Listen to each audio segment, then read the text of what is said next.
Mambo jina naitwa Rogers Nazareth kutoka Wow Media. Kama nilivyokuahidi, nitakuletea kitu kizuri kutoka getani mwako. Je, wajua maajabu ya iPhone SE? Twende tukatazame.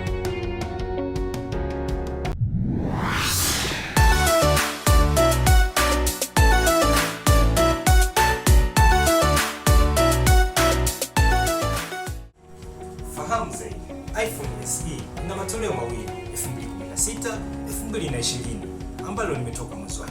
Kwa toleo hili jipya kuna la kimataifa, Amerika Kaskazini na China.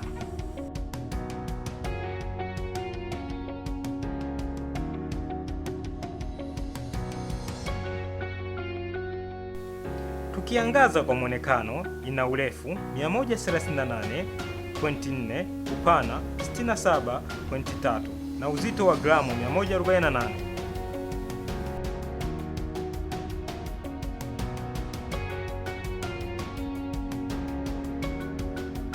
Bila kusahau resolution yake 750 kwa 1334 pixel. Aina ya kioo ni Retina IPS chenye rangi milioni 16 na ukubwa wa kioo inches 4.7. Kwa wale wapenzi wa movie, music na mapicha, Apple wamekupatia hifadhi ya kuanzia GB 64 hadi 256 na teknolojia iliyotumika ni NVMe. Tukiangazia katika programu, mfumo uendeshaji wake ni iOS 13.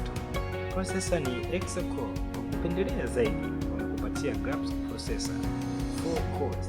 Hii ina maana unaweza kufurahia kucheza game katika ubora zaidi bila kugandaganda kabisa.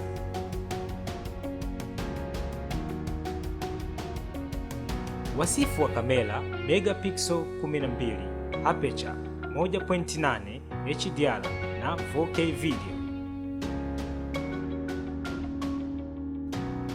Wasifu wa kamera mbele: megapixel 7, aperture 2.2, face detection HDR Full HD.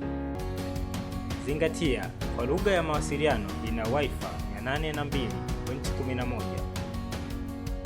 Bluetooth ni toleo la 5 na haina redio. Aise, sasa huku lazima usikilize redio yako kupitia internet.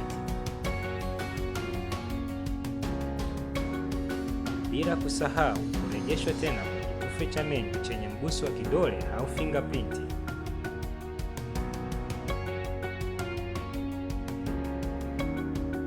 Umeme ni janga kubwa Afrika.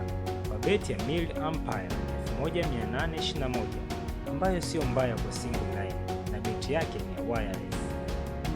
Bei yake sasa imewashangaza wadau wengi kwa dola 399 tu. Asanteni sana kwa kunisikiliza. Bila kusahau fanya kusubscribe, share, and like kwa taarifa zaidi.